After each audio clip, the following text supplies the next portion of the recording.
Muy bien. ¿Alguno de ustedes en alguna ocasión ha tenido la vaga idea de decirle a Dios o a sus papás, ¿por qué me tocó nacer en esta familia? ¿No? ¿Por qué en esta familia?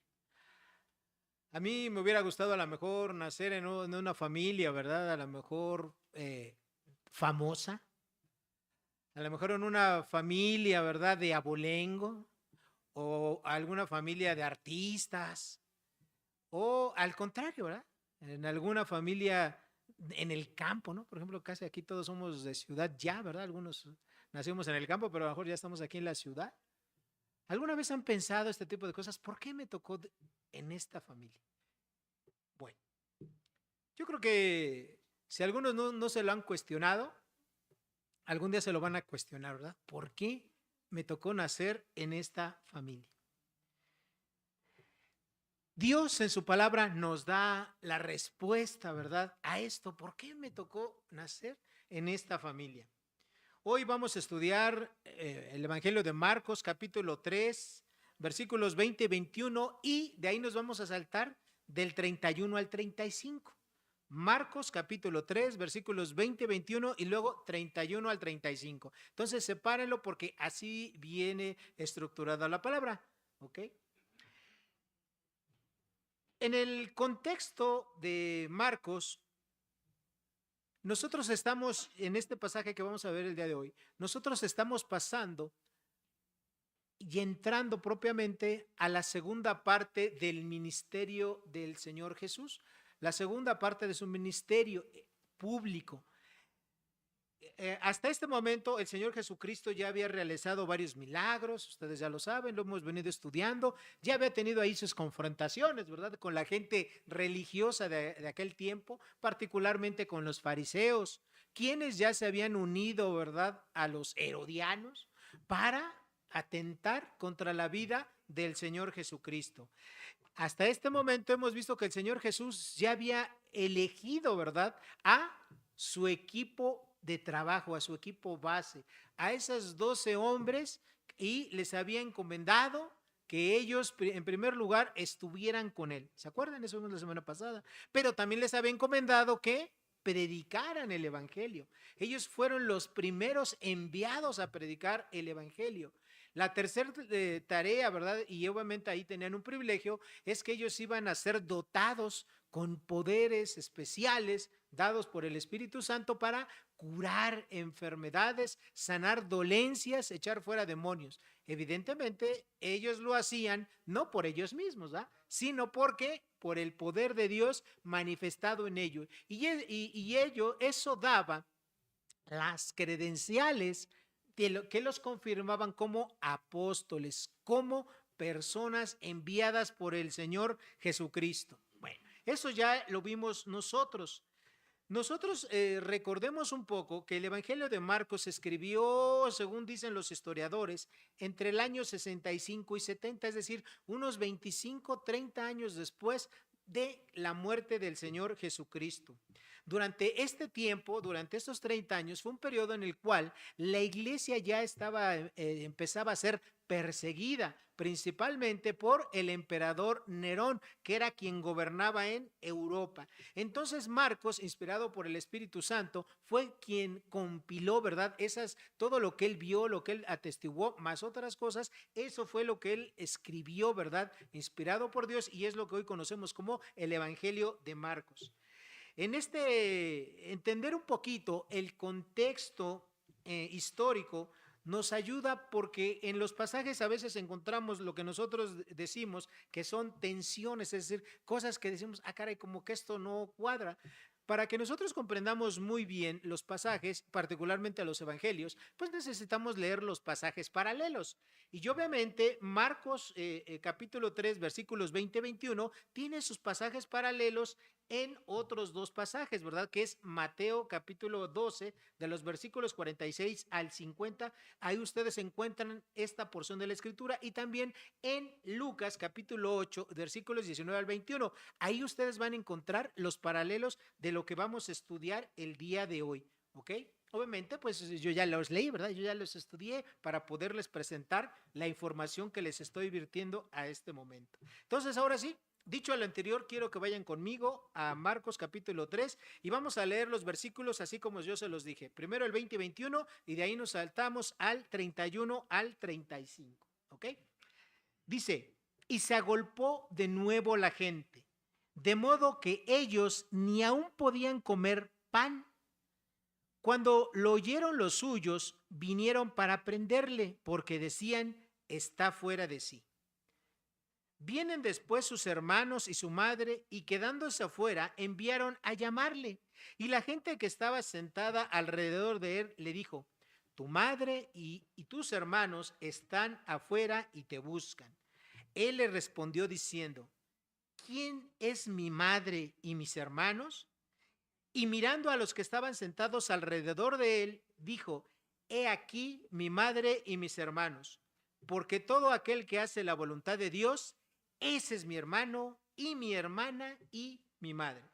Entonces, hermanos, lo que nosotros encontramos en estos versículos es que tenemos tres niveles de relación familiar los cristianos y todos esos niveles de relación los tenemos que primero saber y después tenemos que cuidarlos, tenemos que procurarlos. El título de este mensaje es Una nueva familia en Cristo, porque sí, los cristianos no solamente decimos que somos hermanos, no es como una tradición, no es algo superficial, en realidad somos hermanos.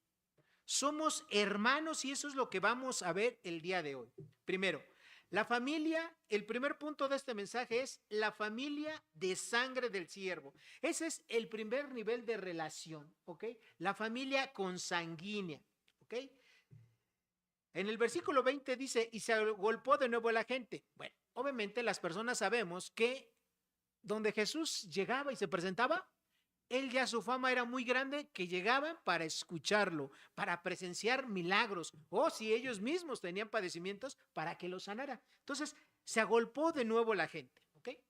Y dice que llegó a tal punto esas personas, de modo que ni aún podían comer pan, es decir, tenían que atender Jesús y sus discípulos, porque aquí los discípulos ya habían recibido también poder, ¿se acuerdan?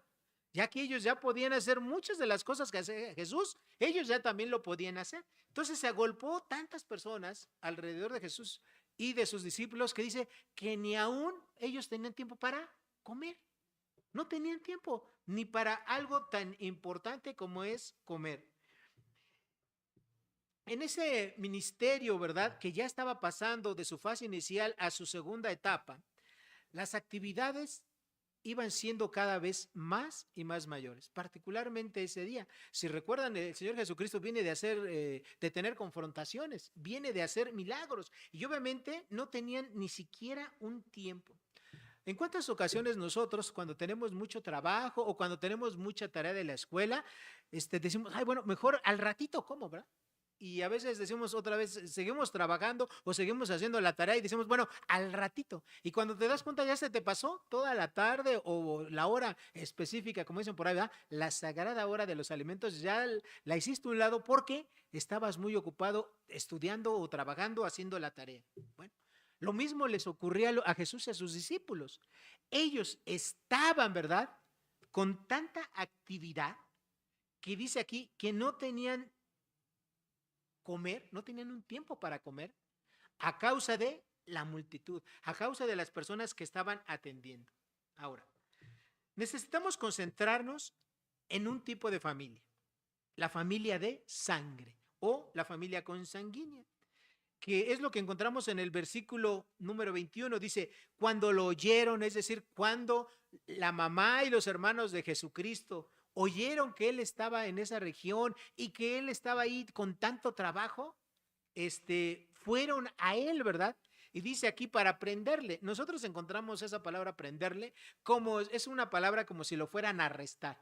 En otras palabras, ellos iban con la intención de decirle, Señor Jesús, ya no trabajes tanto. ¿Qué haces por ahí sufriendo? No tienes ni tiempo para comer, para algo básico. Regresa, ¿verdad? Vente con nosotros a la casa. Eso es lo que quiere decir prenderle, porque decían, está fuera de sí.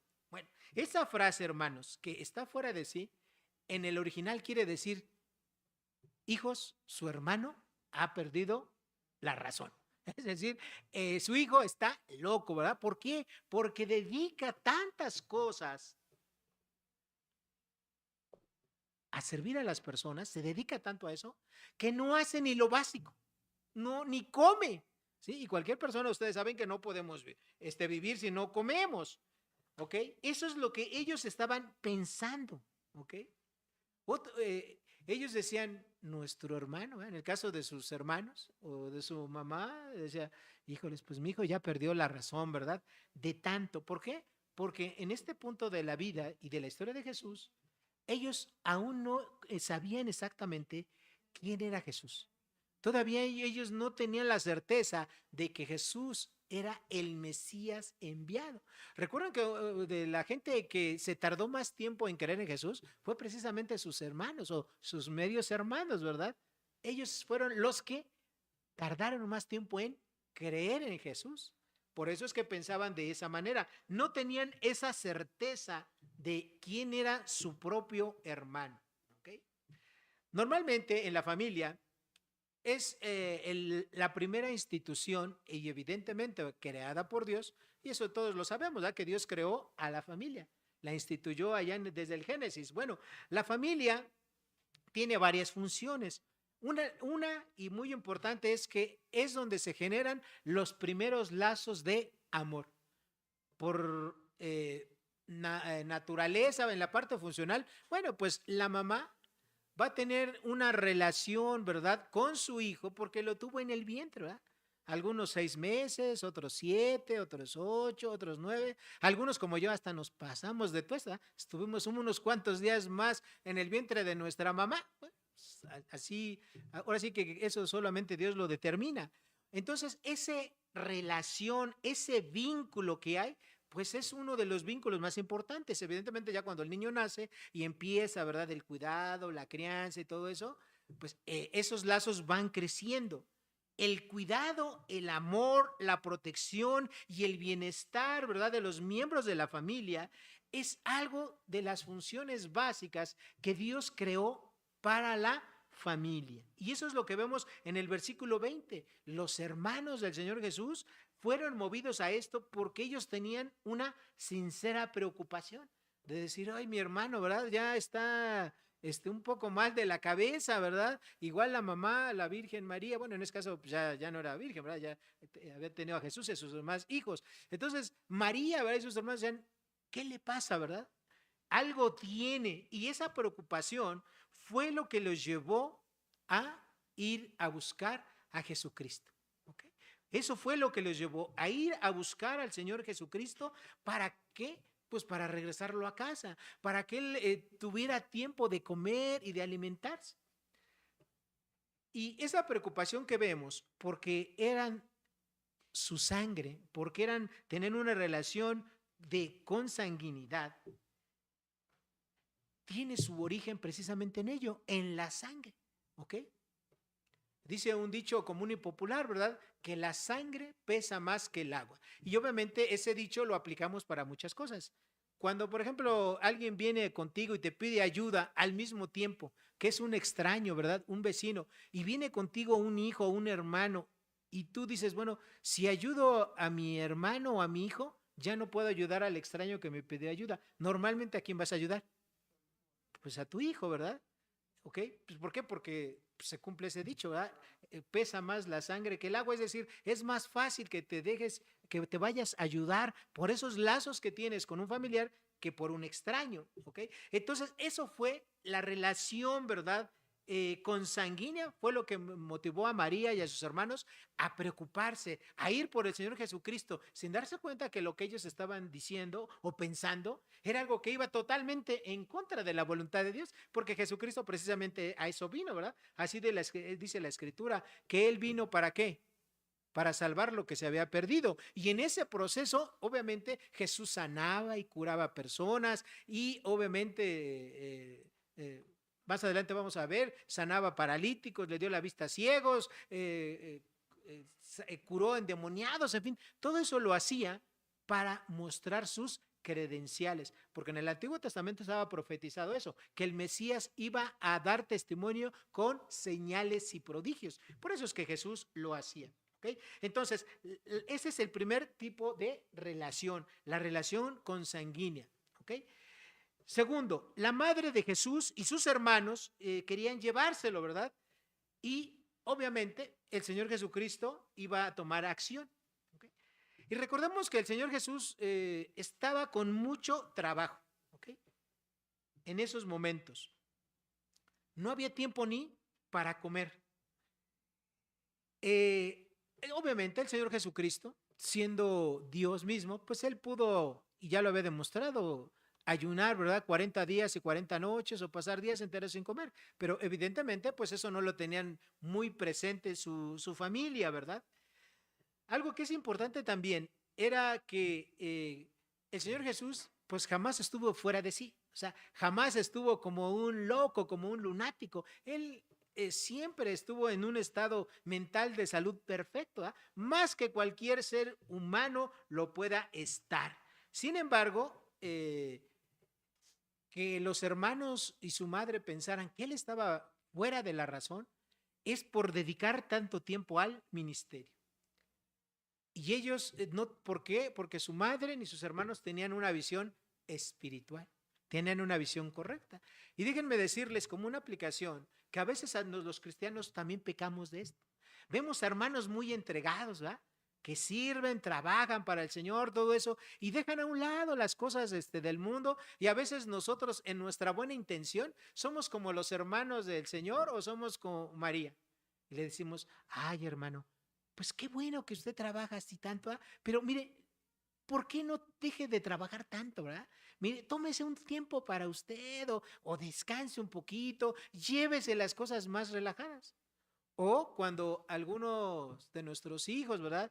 Que quiere estudiar en un seminario, quiere irse de misionero, así como que a nosotros nos... espera, ver hijo, piénsalo, ¿verdad? Tómalo con calma, despacito. O cuando alguien quiere dedicarse para servir de tiempo completo a Dios, o por lo menos de tiempo parcial a Dios, y tiene que dejar otras cosas, hay gente que te dice, oye, no, no, no, espérate, ¿cómo vas a hacer eso? O sea, ¿cómo vas a renunciar a tu trabajo? Pues si tienes un trabajazo, ¿eh? Tienes un buen sueldo. No, no, no, espérate. Y a veces queriendo hacer un bien, estamos haciendo un mal. ¿Por qué? Porque no tenemos esos ojos espirituales que se necesitan utilizar cuando estamos frente a algo que Dios está obrando. Hermanos, la primera vez que yo renuncié para dedicarme de tiempo completo y tuve que ir con mi jefe, que en ese momento era el director general de la compañía, pues fui con él y le dije, licenciado, pues yo he estado muy a gusto con ustedes, trabajando todos estos años, pero le quiero decir que renuncio, que me voy de la compañía. Y lo primero que dijo, oye, pero ¿por qué te vas? Yo le dije, bueno, es que voy a trabajar, voy a estar en una organización que hace muchas cosas para los cristianos y le expliqué y una vez más le di el evangelio, ¿no? Porque ya se lo había dado antes. Pero me decía, no, ¿cómo es posible? No te puedes ir, etcétera, etcétera, muchas cosas, ¿no? Porque obviamente ese jefe pues no entendía que era más importante para mí hacer un trabajo para Dios que pues seguir haciendo cosas que no son malas, ¿verdad? Ni son pecados, mucho menos, sino un trabajo secular. Y después de como 2 horas que estuvimos ahí, plática, plática, y él tratando de convencerme que no, cómo iba a dejar mi cargo, etcétera, etcétera, al final me dijo, bueno, nada más por lo que me acabas de explicar de que eso no es otra compañía, que no es la competencia en eso, pues que te vaya bien, ¿no? Y me dijo, aquí están las puertas abiertas, ¿ok? Pero es difícil que la gente que no es cristiana entienda qué tipo de decisiones los cristianos tomamos cuando somos guiados y motivados por Dios, ¿sí? Entonces, yo no sé si todos los que están aquí, porque yo he hablado con algunos de ustedes y yo les he dicho, bueno, ¿y tú por qué no te vas a predicar el evangelio a otro lado? ¿O tú por qué no haces esto, no? Y así, no, no, no, no, así como si yo les estuviera diciendo algo feo, ¿no? Hermanos, pues es que Dios nos puede llamar a cualquiera de nosotros. O sea, Abraham no era un jovencito, ¿verdad? Ni siquiera había acabado el instituto bíblico, ¿verdad? Abraham ya era un hombre, más de 70 años cuando Dios lo llamó, ¿ok? Y así todos los demás, o sea, Dios no tiene tiempo, no importa que tú tengas 60 años, 70, la edad que tú tengas, Dios te puede llamar para servirle, ¿sí? O si tú eres un joven que a lo mejor vas en la primaria, en la secundaria, en la prepa, en la universidad, Dios te puede llamar para servirle, ¿ok? O si usted es ama de casa, igual Dios la puede llamar para que le sirva. O si usted es empleado, lo que usted quiera, Dios le puede llamar a cualquier día y a cualquier hora. Por eso es Dios y por eso tiene un plan para usted. Pero a veces cuando escuchamos ese tipo de cosas, como que nosotros decimos, no, no, no, ¿verdad? Y empezamos ahí en nuestra mente a hacernos patrones. No, pero ¿cómo Dios me quisiera utilizar en esto? Pues sí, Dios quiere utilizar a todos. Dios utiliza a todas las personas, no solamente a los pastores o a los diáconos, no, Dios utiliza a todos. A todo aquel que esté dispuesto para servir a Dios, Dios lo va a utilizar. ¿Ok? Pero a veces nos faltan los ojos espirituales. Desafortunadamente vivimos en una sociedad hartamente materialista y a veces nosotros mismos nos ponemos impedimentos que Dios nos tiene. Y ahí nos podemos pasar años y años y años pensando, ¿verdad? Es que trabajar para Dios no es para mí. Yo ya estoy muy grande, yo ya estoy muy enfermo, yo soy casado, o yo soy casada, o yo soy muy joven, etcétera, ¿verdad? Pero Dios te quiere utilizar, tengas la edad que tengas, trabajes donde trabajes, estés casado, soltero, viudo, divorciado o dejado, lo que sea, ¿verdad? Dios te puede utilizar si tú estás dispuesto a servirle. Y evidentemente, a veces nosotros ni trabajamos, ni servimos para la obra de Dios, y también a veces con nuestros comentarios estorbamos a aquellas personas que quieren hacerlo, que quieren servir para Dios. Hermanos, Dios no tiene ningún límite para llamar a cualquier persona que Él necesite. A cualquier persona que Dios quiera llamar, Dios la va a llamar para servirle. ¿Ok? A veces los cristianos somos los primeros que obstaculizamos la obra que Dios tiene para nuestros hijos. Y los obstaculizamos de diferentes maneras, a veces pensando que les estamos haciendo un bien. Y les decimos a nuestros hijos, hijo, tú prepárate, ¿verdad? Estudia, me voy a esforzar para pagarte la mejor escuela, la mejor universidad. Y ellos están ahí, ¿verdad? Bien enfocados en estudiando mucho, en ser los mejores estudiantes, estando en las mejores escuelas, ¿no? Cuando a veces el llamado de Dios para nuestros hijos, pues no es que propiamente sean el mejor ingeniero, o el mejor abogado, o el mejor doctor. A lo mejor Dios los quiere en su obra. Y con esto no le estoy diciendo de ninguna manera que no estudien, que no se preparen. No, no, no. Por el contrario, estudien, prepárense. ¿Por qué? Porque un cristiano capacitado es un cristiano que puede servir doble la obra de Dios. Por supuesto que sí. En muchos lugares los cristianos no entran, ¿verdad? Así con un título aquí en su camiseta que diga, soy cristiano y vengo a evangelizar. No, en muchos lugares los cristianos entran como ingenieros, como asesores de informática, como, no sé, cualquier trabajo que le llamamos secular. Entran hacia los países y ahí sí empiezan a trabajar. O sea, es muchísimo más fácil. Algo que es importante es que sepamos idiomas. En muchos países entran los cristianos enseñando español, ¿sí? Particularmente unos amigos que yo tengo que estuvieron trabajando muchos años en Turquía, ellos se fueron de misioneros y obviamente para completar su mantenimiento, ellos lo único que sabían muy, pero muy bien era estudiar, y sabían inglés y sabían español. Y uno del matrimonio, uno daba clases de español y el otro daba clases de inglés. Y con eso completaron y empezaron a tener su ministerio con personas que les enseñaban inglés y español. Y así empezó a crecer su ministerio allá en Turquía. Entonces, hermanos, el que nosotros estemos preparados, eso es muy bueno. Pero a veces nosotros como cristianos limitamos tanto, ¿sí? Que se nos olvida lo más importante. Nosotros como cristianos nos tenemos que preparar para ser mejores cristianos, para hacer la voluntad de Dios. Eso es esa es la tarea más importante que tenemos, hermanos.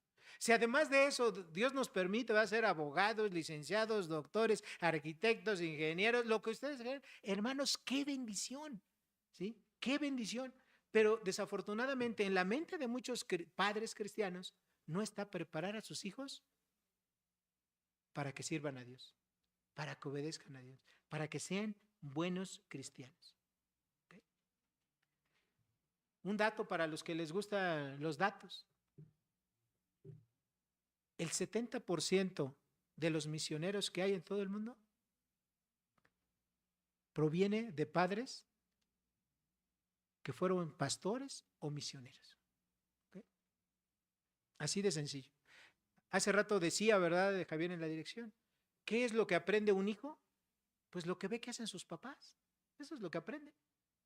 ¿Sí? Eso es lo que más van a aprender. Todos aprendemos del 70 al 80% de lo que aprendemos, lo aprendemos por lo que vemos, no por lo que oímos, no por lo que nos dicen, sino por lo que vemos. ¿Okay? Y a veces nosotros no nos damos cuenta de eso, ¿sí? Y pasamos toda nuestra vida y a los hijos y en general a tus discípulos, a las personas que tú les enseñas la Biblia, recuerda esto, ellos van a aprender el 70% por lo menos de lo que ven que tú hagas. No de lo que tú les digas que hagan o de lo que tú les dices que tienen que hacer. Porque así eran los fariseos. ¿Eh? Los fariseos se conocían la Biblia, bueno, toda la ley y los profetas perfectamente. Era un requisito para tener el grado de un fariseo. ¿Pero lo vivían?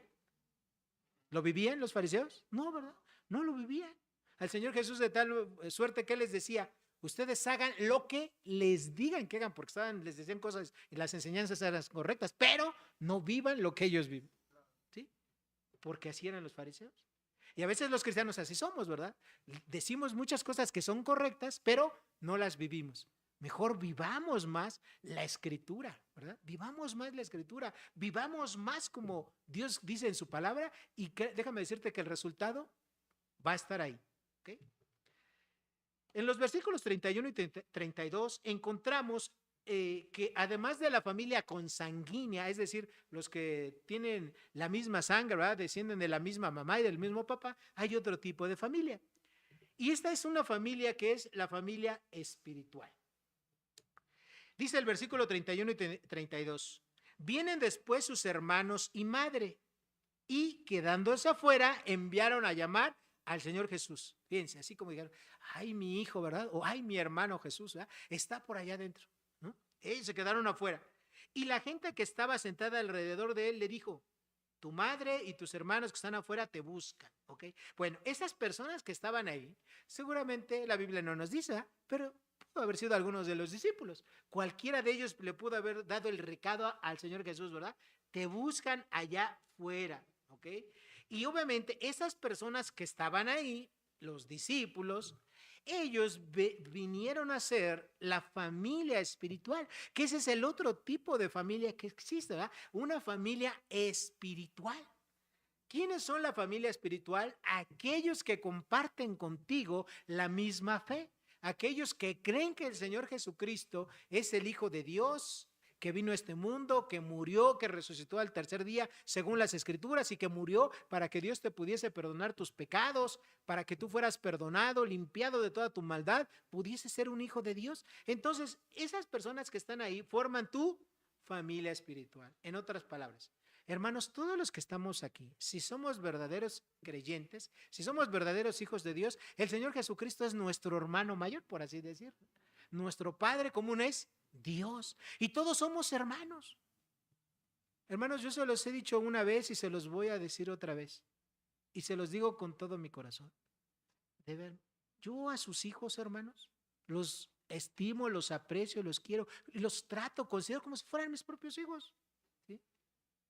Ustedes, hermanas, yo las quiero, las respeto porque son mis hermanas. Y a ustedes, hermanas mayores, yo las veo como mis mamás, ¿ah? Así como yo trataba a mi mamá, así procuro tratar a las hermanas mayores. ¿Sí? ¿Por qué? Porque somos hermanos, tenemos una unión, ¿sí? Sobrenatural, dada por Dios para nosotros. Entonces, cuando nosotros nos decimos hermano o hermana, no tenemos que hacerlo de una manera religiosa, como decir mexicano, como decir, no sé, defeño, o como decir X. No, el que nosotros le digamos a una persona hermano en la fe, lleva todo esto, de que estamos unidos, ¿verdad? De que creemos en el mismo Señor Jesucristo, creemos en el mismo Padre, tenemos el mismo bautizo. Bueno, y si alguien falta de bautizarse, avíseme, ¿va? Porque pronto vamos a tener los bautizos. Tenemos el mismo bautizo, tenemos la misma fe, tenemos el mismo Espíritu Santo, ¿ok? Entonces tenemos una unión espiritual, por eso es que somos hermanos de la fe y tenemos que tratarnos mejor, ¿verdad? ¿Sí? Tienes que considerar mejor a tus hermanos que a ti mismo. Tienes que pensar en el bienestar de tus hermanos antes de en tu propio bienestar. Por eso es que somos hermanos en Cristo. Y ustedes tienen que sentir, tienen que desarrollar lo mismo por su hermano que está al lado. No importa que nada más lo ves una vez a la semana, o una vez a la quincena, una vez al mes. No, eso no importa. Si es un verdadero hermano en Cristo, tienes una familia con él. Esa persona es tu hermano. Y esa persona, y tú para él eres también su hermano o su hermana. A ver, quiero pedirles otro favor. ¿Sí? Voltea con la persona que tienes a un lado. ¿Sí? Y quiero que tú le digas, ¿eres mi hermano o eres mi hermana en Cristo? Por la gracia de Dios. Esa persona puede ser tu hijo o tu hija. Hazlo de todas maneras, pero díselo por favor y díselo en serio, porque es en serio. Es tu hermano en Cristo. No tienes una sangre en común con él, pero sí tienes, vamos a decirlo, una sangre espiritual. La sangre de Cristo te une a él. Pero díselo de a de veras, así, vele a la cara y dile, de verdad, hermano, no importa que usted tenga una arruguita por acá, hoy no se maquilló, no importa eso, ¿sí? Es tu hermano, es tu hermana en Cristo y tú tienes que amarlo. ¿Por qué? Porque esa persona que está a tu lado vale lo mismo que tú. La sangre preciosa de Jesucristo. Y eso, hermanos, es el valor más alto que puede existir. No hay nada más caro en este universo que la sangre de Cristo. ¿Y sabes cuánto vale el de tu hermano que está a un lado de ti? La sangre de Cristo. Eso es lo que vale. Así es que tú dices, si lo vas a tratar mal, a ver si tú dices si ya no lo vas a querer saludar, a ver si tú un día vas a querer pelearte con él. Es tu hermano, es tu hermana en Cristo. Mereces, bueno, él merece que tú la ames y tú mereces que ellos te amen a ti. ¿Okay? Así de sencillo. Y ese hermano o hermana en Cristo debiese tener la preferencia ante todo lo demás. Si tú, por ejemplo, hablando una aplicación para tu vida, si tú, por ejemplo, necesitas de un abogado, ¿ok? Y tienes un hermano en Cristo que es abogado y tienes otra persona que no es abogado, ¿tú por quién deberías decantar tu decisión? Por tu hermano en Cristo. Si tienes un hermano que es plomero y tienes otro plomero que no es cristiano y necesitas un servicio, ¿por quién deberías de decidir? Por tu hermano en Cristo. ¿Sí? Pero desafortunadamente los cristianos ni siquiera eso pensamos. O sea, a veces nosotros, este me cobra 2 pesos menos. Pues con ¿verdad? Necesitamos pensar como Cristo piensa. Necesitamos tener más la mente de Dios y menos nuestra propia mente. Tenemos que pensar como Dios piensa. Y eso es lo que Jesucristo nos va a enseñar aquí. Tenemos una familia espiritual y esa familia espiritual se basa en la fe. Así como la familia consanguínea se basa en la sangre, la familia espiritual se basa en la fe. Tenemos la misma fe, ¿ok? Creemos lo mismo, ¿ok? Y eso, hermanos, tenemos que considerarlo mucho en nuestras propias vidas, ¿ok? Algunas cosas que nosotros tenemos que pensar para nuestros hermanos de Cristo es, uno, tenemos que buscar el bien de nuestros hermanos en Cristo, ¿ok? Igual o más que el bien con aquellas personas que son pertenecemos a una familia de consanguinidad, ¿ok? Eso es lo que dice la Escritura. Vayan conmigo a Gálatas 6:10. Gálatas capítulo 6, versículo 10. ¿Ya lo encontraron? Gálatas capítulo 6, versículo 10. Que a la letra dice así. Así que, según tengamos oportunidad, hagamos bien a todos, ¿ok? Y mayormente a los de la familia de la fe, ¿ok? El bien, hermanos, tenemos que hacerlo a todo el mundo. Pero igual, si usted dice, bueno, Dios me bendijo y económicamente y quiero apoyar, bueno, está bien. Usted puede decir, bueno, voy a apoyar a la Cruz Roja. Ah, pues qué bueno, eso no está malo. Pero ¿sabe qué? ¿Por qué no apoye primero a su iglesia? Después de que usted ofrende a su iglesia, ahora sí, si usted le sigue sobrando mucho, pues ayude a la Cruz Roja, pero primero a la familia de la fe, hermanos. ¿Ok? Si usted dice, bueno, tengo estos 500 pesos que me sobraron en este mes y bueno, voy por la calle, ¿verdad? Y veo muchas personas que necesitan dinero.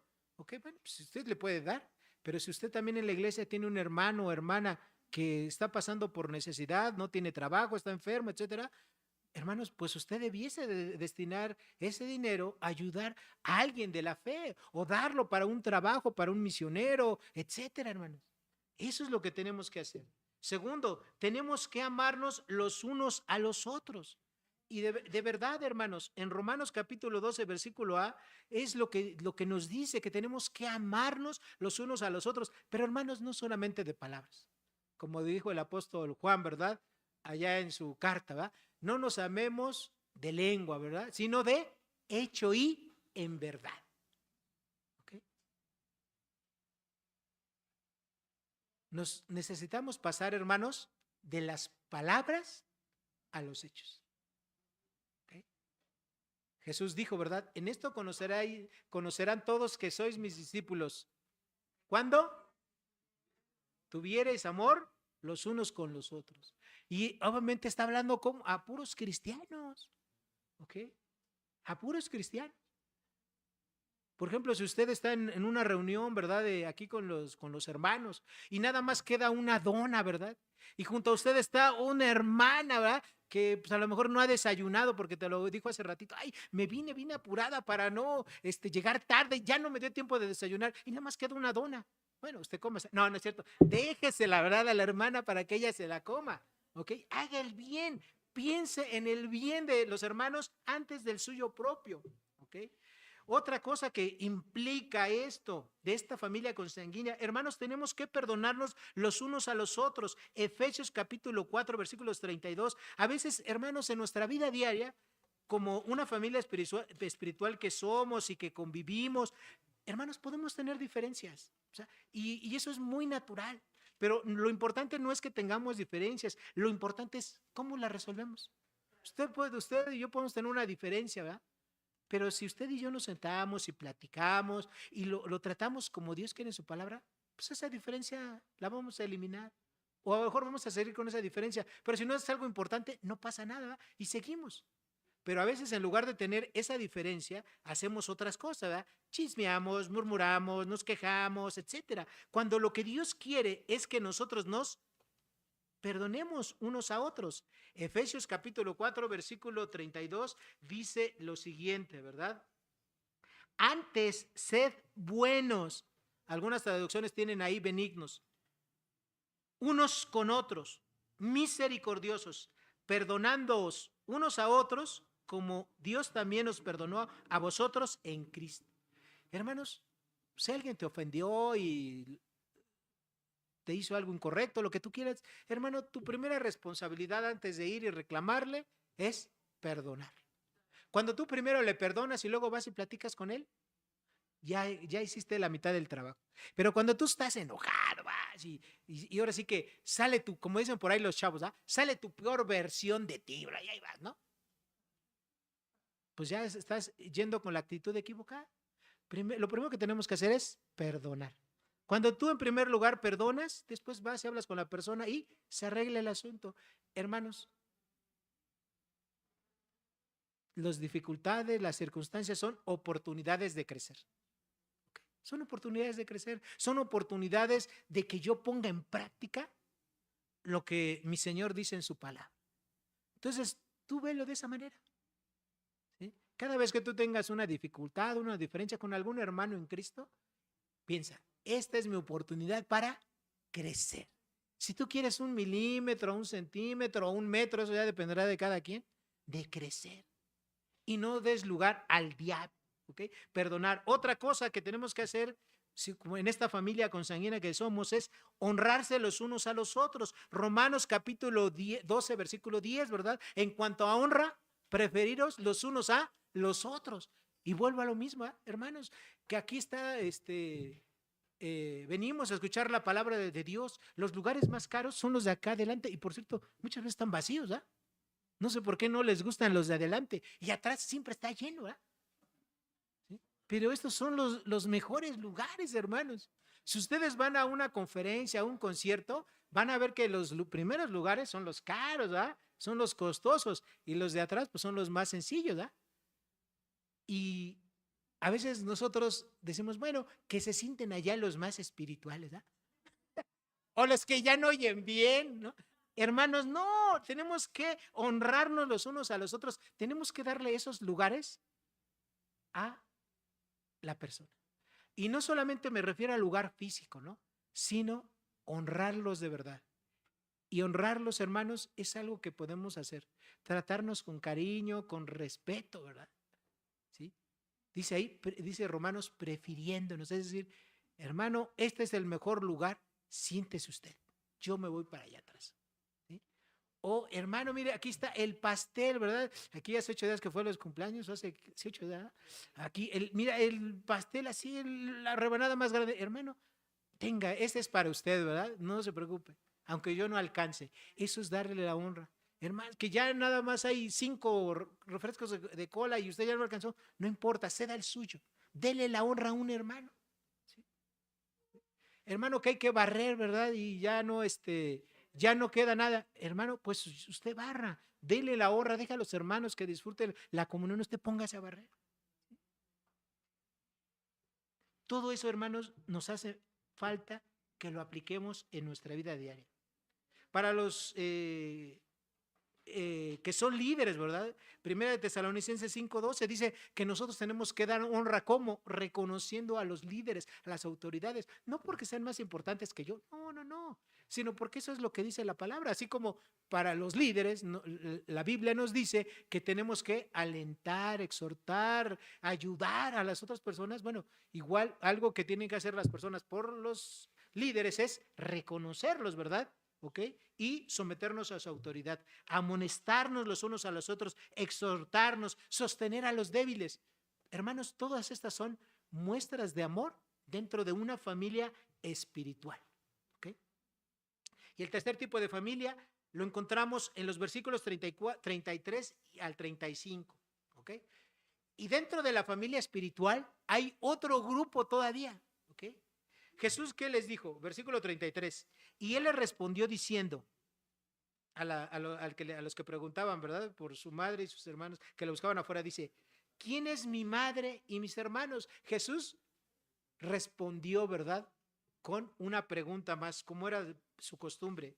Y mirando a los que estaban sentados alrededor de él, dijo, he aquí mi madre y mis hermanos. Y pongan mucha atención en el verso 35. Porque todo aquel que hace la voluntad de Dios, ese es mi hermano y mi hermana y mi madre. En otras palabras, dentro de todo la familia espiritual que somos, hay un segundo nivel dentro de ese nivel. ¿Cuál es el segundo nivel? Aquellos hermanos que hacen la voluntad de Dios, que obedecen su palabra, que están fieles a Dios. Bueno, ahí existe un nivel de intimidad más profundo. ¿Ok? Así como el Señor Jesús, lo vimos la semana pasada, ¿verdad? El Señor Jesús de sus 12 discípulos tenía, como vamos a llamarles, círculos, ¿verdad? El primer círculo estaba formado por 4 apóstoles. ¿Quiénes eran? Pedro, Andrés, Santiago y Juan, ¿no? ¿Ok? Ahí estaban. Y ese era su círculo más íntimo, ¿verdad? Ahí estaban cerquita de él, tenían una mayor relación, no porque los otros 8 discípulos o apóstoles no fueran importantes, todos eran importantes, pero su comunión principal era con ellos. Entonces, dentro de la familia, los cristianos vamos a tener una intimidad más con quién, con aquellos cristianos que hacen la voluntad de Dios. Aquellos, ¿verdad? Y Jesús dice, ese es realmente mi hermano, ese es realmente mi hermana y ese es realmente mi padre. No porque esté desechando a los demás, sino porque tienen algo que los une. ¿Qué es ese algo que nos une? Una obediencia a la palabra de Dios. Entonces, hermanos, el desafío para todos y cada uno de nosotros es que entre todos, hermanos, formemos, porque, bueno, mejor dicho, que vivamos como una familia espiritual donde todos hagamos la voluntad de Dios. Ese es el reto, hermano. Que todos en esta iglesia hagamos la voluntad de Dios. Y no que cada uno de nosotros, pues aquí venga, ¿verdad? Y viva a todo dar. Y aquí en esta hora y media que pasamos, 2 horas, pues aquí a todo dar nos llevemos, pero saliendo, ¿verdad? Terminando el culto para afuera, pues cada quien viva como quiera, ¿no? Sino que aún saliendo, terminando este culto, vivas haciendo la voluntad de Dios. Entonces, vemos que esta diferencia entre cristianos y cristianos obedientes a Dios es algo bíblico, ¿verdad? Es algo que aquí lo encontramos. Es más, posiblemente no solo dentro, no es que un cristiano sea obediente todo el tiempo de su vida. Hay momentos en el cual ese cristiano pudo haber sido desobediente. Pensemos en un ejemplo. David, la escritura dice que él era un cristiano conforme al corazón de Dios. Y eso no quiere decir que el rey David fuera perfecto, que nunca se equivocara, que nunca la regara, que nunca cometiera pecados. Eso no quiere decir que tuviese un corazón conforme a la voluntad de Dios, sino quiere decir que David trataba, ¿verdad? Se esforzaba en obedecer a Dios. Y en segundo lugar quiere decir que cuando David pecaba, se arrepentía, lo reconocía, se humillaba e iba a pedir perdón. ¿Eso es un cristiano conforme al corazón de Dios? Porque David no todo el tiempo vivió en una perfecta comunión con Dios, ¿verdad? David no estuvo toda su vida, ¿verdad? Ahí en una comunión con Dios, componiendo salmos, ¿verdad? ¿Él estuvo así? No, ¿verdad? Y la Biblia nos deja reflejado grandes errores que él tuvo como un hombre, ¿sí? O Elías, ¿verdad? El profeta de fuego. Él todo el tiempo fue un profeta esforzado, valiente. No, ¿verdad? Él también pasó por un periodo ahí de depresión. Y sobre todo cuando él fue después de una gran victoria, ¿verdad? O sea, él pasó por un tiempo de depresión, de tristeza, de tal suerte que él decía, Señor, quítame la vida, ¿no? Ya no quiero vivir. ¿Sí?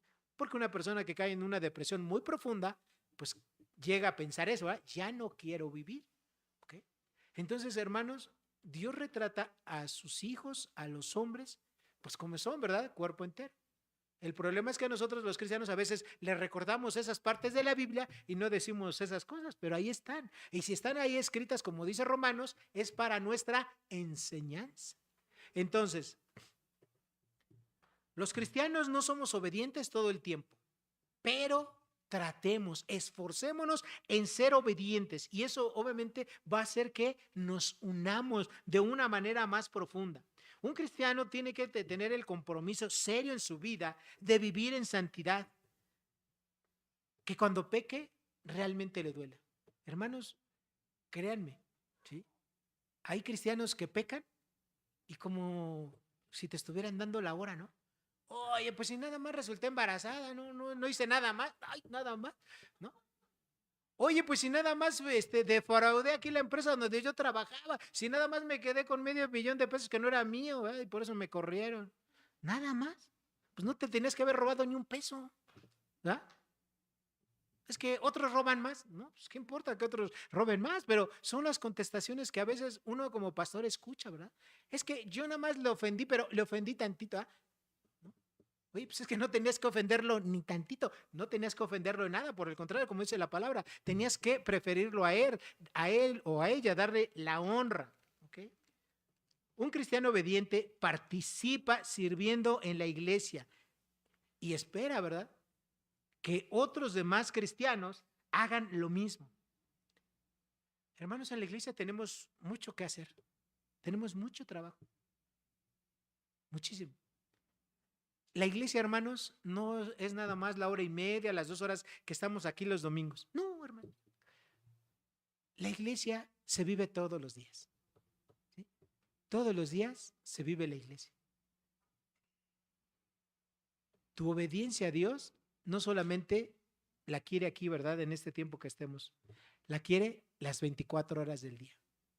¿Sí? Dios quiere nuestra obediencia. Dios quiere nuestro corazón, no solamente aquí, ¿verdad? Cuando en los 15 minutos de alabanza, ¿no? Donde aquí nos desgarramos el corazón y lloramos y no, y alzamos las manos. Qué bueno que usted haga eso, ¿verdad? Qué bueno que aquí se sienta en conexión con Dios, lo adore, etcétera. Pero hermano, Dios quiere que así vivamos toda la semana. ¿Okay? Dios quiere que todos los cristianos pongamos nuestros dones y talentos a la disposición de su obra. Dios quiere que todos los cristianos seamos comprometidos, ¿verdad?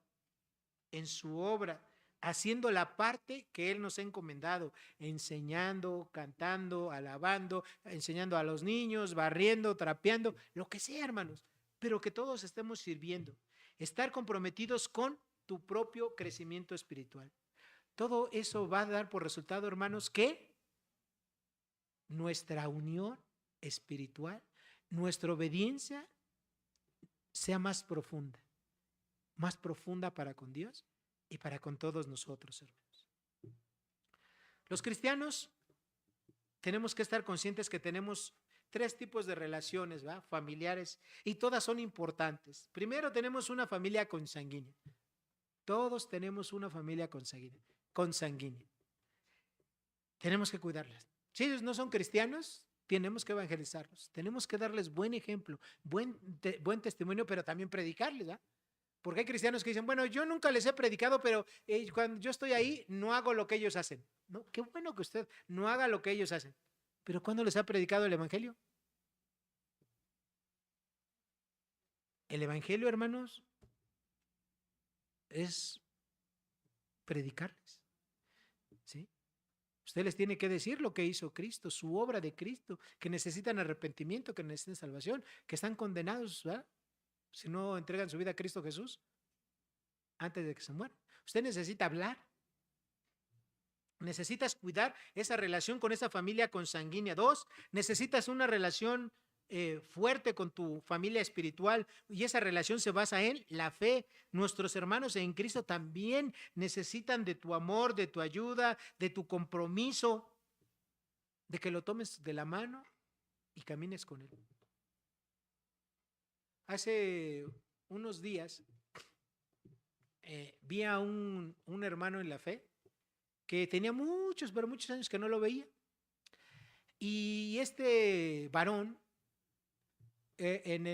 yo cuando fui al primer campamento, un campamento evangelístico, yo era todavía un jovenzuelo, 21, 22 años y aún no era cristiano. Y particularmente este hermano en Cristo, pues me trataba muy bien. Siempre cuando eran las reuniones se acercaba, ¿verdad? Con su Biblia para que yo leyera los versos. Se acercaba con un libro de cantos para cuando eran las canciones. Y pues hasta me abrazaba, ¿verdad? Y me decía, oye, ¿tienes alguna duda? ¿Desayunaste bien? ¿Comiste bien? Etcétera, ¿no? Y siempre estaba así como muy dispuesto. Y pasaron muchos años, muchos años. Bueno, yo me hice, bueno, yo no, Dios me tocó y entregué mi vida a Jesús en ese campamento. Y siempre guardé su recuerdo de este varón, ¿no? De que siempre fue muy amable conmigo, ¿no? Pasaron los años como cristianos, convivimos, compartimos, él se casó, yo me casé, convivimos un tiempo, ¿verdad? Juntos, las familias, nos dejamos de ver muchos años y ahora que lo reencuentro, pues yo sigo estimándolo como si fuera ese primer día, cuando yo no era cristiano y él tuvo tantas y tantas atenciones que fue uno de los factores para decir, esto del cristianismo es real, ¿no? No es una religión, no es algo de dientes para afuera. Es real. Y a mí me dio mucho gusto, ¿no? Estar con él, conversar, desayunar, etcétera, ¿no? Entonces, hermanos, de veras, créanme que esas cosas pequeñas, insignificantes que podamos hacer por una persona que no es cristiana, pueden marcar. A mí no se me olvida, ¿verdad? Todos los detalles que él tenía conmigo después de más de 35 años. Y si tú lo haces con otra persona, seguramente a esa persona tampoco se le va a olvidar. Así es que hazlo, por favor. Hazlo, ¿verdad? Con las personas que vienen por primera vez, que a lo mejor no son creyentes, salúdalas, sea amable con ellas, predícales la palabra, si aún no conocen al Señor o si ya son cristianas, pues comparte con ellos, ¿verdad? Un tiempo, ¿verdad? Muestra ese amor que Dios tuvo contigo. Imagínate si Dios se hubiera quedado en el cielo, ¿verdad? Desde allá arriba, ¿verdad? Que Él pudo hacerlo, ¿no? Dirigir el universo desde allá. Dios lo pudo haber hecho, ¿no? Y en lugar de morir Jesús, bien pudo haber mandado un ángel, ¿no? Pero Él quiso hacerlo personalmente. Tú piensa en eso. Dios te ama de manera personal. Tú ama también de manera personal a cada uno de tus hermanos en Cristo, a la gente que no es cristiana también. Y dentro de la familia espiritual, aquellas personas que obedecen a Dios, se pueden formar lazos más y más estrechos. Y ese tipo de relación, ese tipo de familia, es una familia que está basada en la obediencia a Dios. Ten muchos amigos cristianos, pero procura, ¿verdad? Tú ser obediente y que ellos obedezcan a Dios. Y así esa familia y esos lazos van a estar más y más y más fuertes. Y eso te va a ayudar a continuar tu vida, porque siempre es más fácil caminar con alguien a tu lado que caminar solo. Oremos. Gracias, Padre, por todo lo que tú has dejado escrito en tu palabra. Gracias porque tú nos enseñas, Señor, pues esos 3 niveles, Señor, de relaciones que tenemos, estos 3 niveles de familias que existen, ¿verdad? Que podemos encontrar aquí en la Biblia. Padre, y tú quieres, Señor, que nosotros, como tus hijos, los atendamos a los 3, Señor, que no descuidemos a nuestra familia consanguínea, Señor, que oremos por ellos si no te conocen, si no son creyentes aún, tú quieres que les hablemos, les prediquemos el evangelio, que les demos buen testimonio, Señor. También tenemos una familia espiritual a la cual tenemos que amar, cuidar. Y tenemos una familia espiritual que también se puede profundizar nuestra relación por medio de la obediencia. Te pedimos, Señor, que tú nos fortalezcas para que todos seamos muy obedientes a ti y que todos juntos, Señor, caminemos para cumplir la gran comisión que nos has dado, Señor, de hacer discípulos a todas las naciones. En el bendito nombre de Cristo Jesús te damos las gracias por tu palabra. Amén y amén. Hermanos,